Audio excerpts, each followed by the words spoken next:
J'espère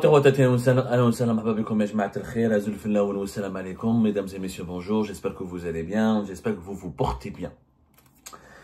Tout à l'heure, dans une précédente émission, on vous a annoncé les grandes lignes d'une nouvelle enquête vraiment explosive qui va paraître demain dans les colonnes du journal de dimanche concernant l'implication à très haut niveau, d'après ce que cette enquête va révéler, d'après les accusations inédites et les faits d'une gravité inédite et extrême qui seront révélés demain par cette nouvelle enquête du GDD, concernant l'implication de dirigeants de très haut niveau dans des opérations d'agression, de séquestration, d'enlèvement et des tentatives de porter atteinte à l'intégrité physique d'importants opposants ou d'opposants connus et réputés au régime algérien qui sont réfugiés à l'étranger. Alors, il ne s'agit pas de faire de la publicité. Notre émission n'avait pas pour objectif de faire de la publicité à une enquête journalistique. Notre émission a pour objectif d'informer de façon légitime l'opinion publique algérienne et française et franco-algérienne, on va dire, parce que ce sont des opérations, ce sont des faits qui se sont déroulés essentiellement sur le territoire français et européen, des informations inédites qui seront révélées demain. C'est pas pour de la publicité parce que ce sont des informations d'intérêt public que les Algériens et les Français doivent connaître pour mieux se positionner et pour mieux appréhender les développements des événements complexes de la crise politique et diplomatique qui oppose la France à l'Algérie et l'Algérie à la France. Premièrement. Deuxièmement, notre objectif était de dire et de relancer les autorités algériennes en leur demandant de nous dire enfin la vérité sur ce qui s'est passé contre les opposants algériens à l'étranger. Le journal de dimanche n'est pas le Coran, n'est pas la Bible, n'est pas l'expression de la vérité absolue.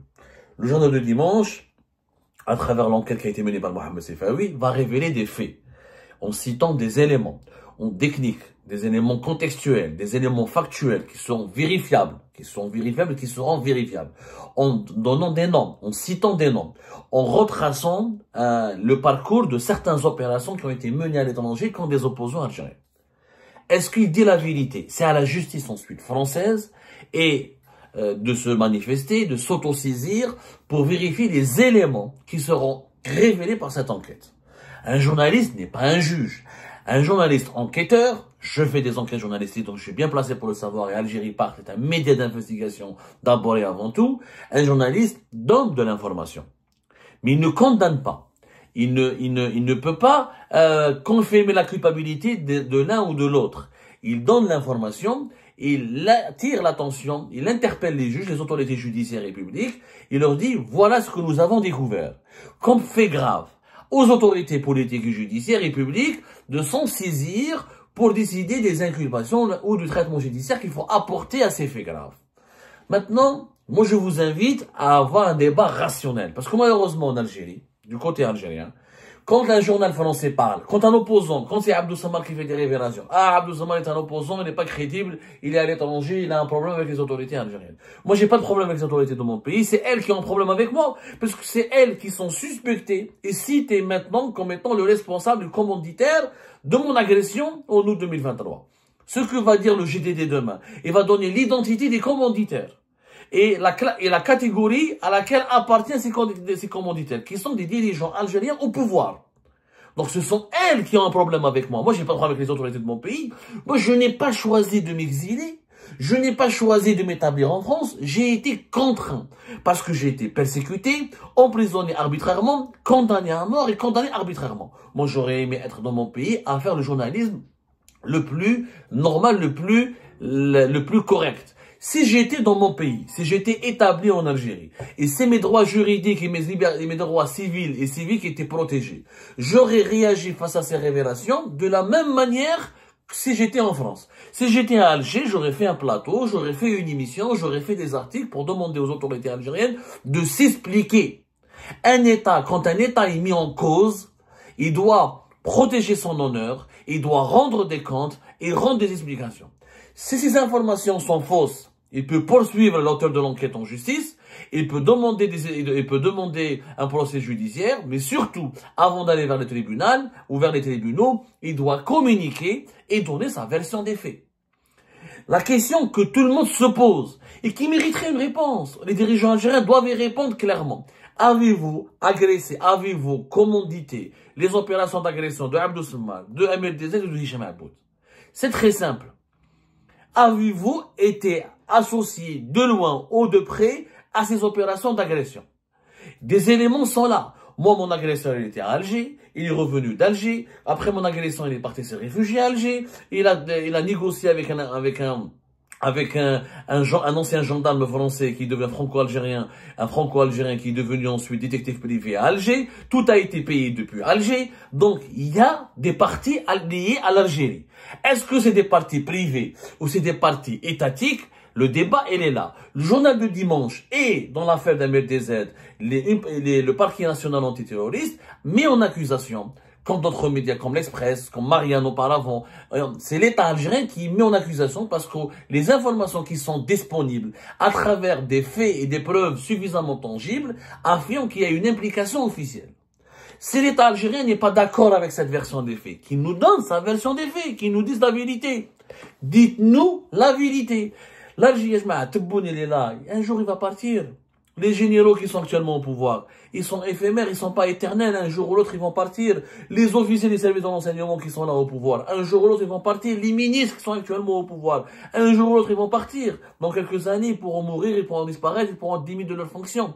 Mais l'Algérie, elle est éternelle. Elle est censée, j'espère, être éternelle. L'État algérien est une entité morale qui survit aux personnes. Les institutions de l'État sont des entités morales qui dépassent les enjeux personnels. Et quand ces entités, ces institutions sont mises en cause, elles ne peuvent pas rester silencieuses. Et encore une fois, c'est pas la peine de nous dire la presse française, elle est mobilisée contre les autorités algériennes, elle est embrigadée, c'est des lobbies anti-algériens, l'algérophobie, l'extrême droite, Mohamed Sifawi est un sioniste, pro-sioniste, Abdou Selman est un makhzenien, pro-makhzen, khoroto. Ça, les insultes ne servent à rien. Il y a des faits qui seront publiés, qui seront retranscrits, décrits, écrits, expliquer. Il faut répondre aux faits par les faits. Mohamed Sifawi m'a appelé, m'a auditionné, m'a interrogé. Il veut pas passer de la police judiciaire pour m'auditionner. Il m'a interrogé, il m'a donné la parole sur mon dossier. J'ai partagé avec lui certains éléments. Il a partagé avec moi certaines de ces informations. Et il m'a dit, voilà, je vais dire dans mon enquête, tu vas apprendre l'identité du commanditaire de ton agression. Je suis choqué. Donc, moi, Mehemnish qui Mohamed Sifawi, ses incointances, ses idéologies, son parcours personnel. Moi, ce qui m'intéresse, c'est les faits. Moi, je ne personnalise pas les choses, les événements et les dossiers. Moi, c'est les faits. Est-ce que ce qui est écrit dans son enquête est vrai ou pas? Que ce soit Mohamed Sifawi, ou Jacqueline, ou Rachel, ou Micheline, ou Michel, ou Michael, c'est pas important l'identité physique. La personnalité qui est écrite, c'est pas le plus important. Dans le journalisme, ce qui compte, ce sont les faits qui sont rapportés. Et les faits qui sont rapportés sont extrêmement graves. Maintenant, les autorités algériennes doivent nous répondre aux faits. C'est tout. Moi, par exemple, j'ai bien envie que les autorités algériennes me disent pourquoi mon agresseur s'est réfugié en Algérie. Ils ont son nom, il est en prison, à Paris, dans une prison parisienne, son nom il est cité dans le dossier judiciaire, c'est un franco-algérien, il a la double nationalité, les services de sécurité français, ils ont retracé ses départs en Algérie, ses retours en Algérie, qu'est-ce qu'il fait en France, qu'est-ce qu'il a fait en Algérie, les autorités algériennes peuvent rapidement enquêter et nous dire, est-ce qu'ils sont liés? Est-ce qu'il est lié à un officiel algérien, oui ou pas? Est-ce qu'il est lié à Farid Benchir? Est-ce qu'il est lié au général Aral? Est-ce qu'il est lié à Mehana Djebbar? Est-ce qu'il est lié à quelqu'un? Est-ce qu'il est lié au PDG de Sonatrach? Ça, les autorités algériennes peuvent le faire. Et à partir du moment où ils ont l'identité du père, s'ils étaient honnêtes, puisqu'ils n'ont rien à se faire reprocher, puisque les autorités algériennes disent qu'on n'a rien à se faire reprocher, c'est des opérations de manipulation. Eh ben, enquêtez de votre côté. Vous avez quelqu'un qui a agressé avec une arme, dans un pays qui est franco-algérien, donc qui est algérien en partie, et qui était chez vous réfugié, qui était établi chez vous, et qui était caché en Algérie avant d'être arrêté par les services de sécurité. Pourquoi vous n'enquêtez pas avec lui? Vous pouvez enquêter, vous pouvez ouvrir une enquête, et envoyer les éléments à la justice française qui prouvent que vous êtes innocent. Mais vous n'ouvrez même pas d'enquête. Vous ne réagissez même pas. Vous ne dites même pas qu'est-ce qu'il faisait à Alger, à la veille de mon agression et après mon agression. Pourquoi tout a été décidé? Pourquoi il a rencontré un détective franco-algérien à Alger? Pourquoi? Pourquoi ça n'a pas été fait depuis Marseille? Pourquoi ça n'a pas été fait depuis Nice, depuis Paris, etc. Tout a été fait depuis l'Algérie. Pourquoi? Sur l'affaire MLDZ, la même chose. Sur l'affaire Hicham Aboud, la même chose. Dites-nous la vérité. Pourquoi? Sur l'affaire MLDZ, que faisait l'agent du consulat d'Algérie à Créteil à 500 mètres du lieu du kidnapping d'MLDZ le 29 avril 2024? Que faisait-il plus tard? Parce que dans l'enquête, les sources médiatiques françaises ne le confirment en citant des sources judiciaires. Et moi-même, j'ai parlé à des sources judiciaires françaises qui confirment que non seulement l'agent du consulat d'Algérie à Créteil était à 500 mètres du lieu du kidnapping d'MLDZ le 29 avril 2024, mais qu'il était aussi dans les environs. Il a été localisé très tard dans la matinée, dans la nuit du 29 au 30 avril, à quelques mètres du lieu de sa séquestration. C'est que là où il a été séquestré, il a été localisé, là où MLDZ a été séquestré, cet agent du consulat d'Algérie à Créteil, il a été localisé à côté. Donc, que faisait-il là-bas? Il faut que les autorités algériennes nous expliquent. Ça, c'est des preuves techniques. Ça, c'est des preuves techniques. La localisation, c'est des preuves techniques. Comme mon agresseur se retrouvait en Algérie, qu'il a fait des va-et-vient entre Alger et Paris et Alger-Marseille la veille au lendemain de mon agression. C'est des preuves techniques. Tout a été retracé, les déplacements, les communications, etc. Il a payé quelqu'un depuis Alger. Ce quelqu'un, il a été identifié, il est sous contrôle judiciaire, un ancien gendarme, il a la double nationalité. Tout a été démontré. Ça, c'est des preuves techniques. Ne me parlez pas de sionisme, de Marzen, d'Israël. Ça, c'est des conneries. Répondez aux faits par les faits. Vous dites que c'est un comportement privé. Je connais les privés. C'est des acteurs privés qui sont à l'origine de ces agressions. Qui sont-ils, ces acteurs privés? Pourquoi les autorités algériennes n'enquêtent pas sur eux? Pourquoi ils ne procèdent pas à leur arrestation, à leur interpellation, à leur mise en examen? La justice algérienne peut enquêter de son côté aussi. C'est tout. Donnez-nous la vérité. Trouvez-nous, donnez-nous la vérité. Donnez-nous réellement votre version des faits sur la base de faits. Mais trop léger, un jeu, tu fais un communiqué, non, c'est un voyou, Abdel Samar est un traître. Et donc les accusations n'ont aucun sens. Il n'y a pas de place pour les adjectifs qualificatifs dans la justice. Il y a de place que pour les faits et les vérités. Salopard, machin salopard, tu n'as pas le droit de le tuer. Tu n'as pas le droit de l'agresser. Tu n'as pas le droit de l'attaquer. Ça s'appelle la civilisation, en fait. On n'est pas dans une jungle. Donc, au lieu de continuer à évoquer des théories de complot, parce que demain, face aux révélations du GDD, je sais ce qu'ils vont dire. Ah, Mohamed Sifawi est un sioniste, c'est un anti-algérien. Il y a un Mohamed. Sioniste, machin sioniste, bouddhiste, machin bouddhiste, végétarien, pas végétarien. Ça ne m'intéresse pas. Ce qui nous intéresse, nous, c'est les faits. Ce sont les faits. Il y a eu l'enquête du GDD. Auparavant, c'était l'Express qui a fait tout un numéro sur le réseau d'espionnage du régime algérien sur le sol français. Avant l'Express, c'était Marianne. Et avant Marianne, c'était France Télévisions, etc., etc. Chaque semaine, il y a des révélations graves, fracassantes, appuyées par des faits qui ne sont jamais démentis. Les faits ne sont jamais démentis. Quand il y a des réactions officielles ou officieuses de la part des autorités algériennes ou de certains organes médiatiques liés aux autorités algériennes, on est uniquement dans l'insulte, dans l'injure, dans la diffamation, mais on répond pas aux faits. Je crois qu'on est dans un procès, la partie qui est accusée, elle fait qu'insulter, mais elle répond pas aux accusations. Elle fuit le sujet. Ne fuyez pas le sujet. Donnez-nous la vérité. Qu'est-ce qui s'est passé avec les opposants algériens qui sont établis à l'étranger? Moi, je me pose la question jusqu'à aujourd'hui. Moi, j'aimerais bien que les responsables de mon pays me disent, avez-vous tenté de voler mon téléphone pour connaître mes sources? Oui ou pas? Parce que tout indique qu'il est venu, qu'il a, juste après mon agression, il est parti en Algérie. Pour se réfugier en Algérie, il est resté plus de 3 mois avant d'être arrêté fin décembre 2023, de provenance en revenant d'Alger. Donc c'est clair, net et précis, il y a un lien avec l'Algérie. Donc l'Algérie doit réagir. Elle doit s'expliquer. L'Algérie ne doit pas être considérée comme un pays de voyous. Elle ne doit pas être perçue comme un pays d'assassins, comme un pays de tueurs, de truands. Ça, on ne l'accepte pas. Notre pays ne doit pas avoir cette image, ne doit pas avoir cette réputation. Et parce qu'en Algérie, il y a des gens bons, il y a des gens bien. Au sein même du pouvoir algérien, ils ne sont pas tous salauds. J'ai mes sources, moi, en Algérie. Je sais que tout le monde n'est pas salopard. Tout le monde n'est pas d'accord avec ce genre de pratique. Tout le monde n'est pas d'accord avec la persécution des opposants. Tout le monde n'est pas d'accord avec leur emprisonnement, avec leur condamnation, avec leur exclusion.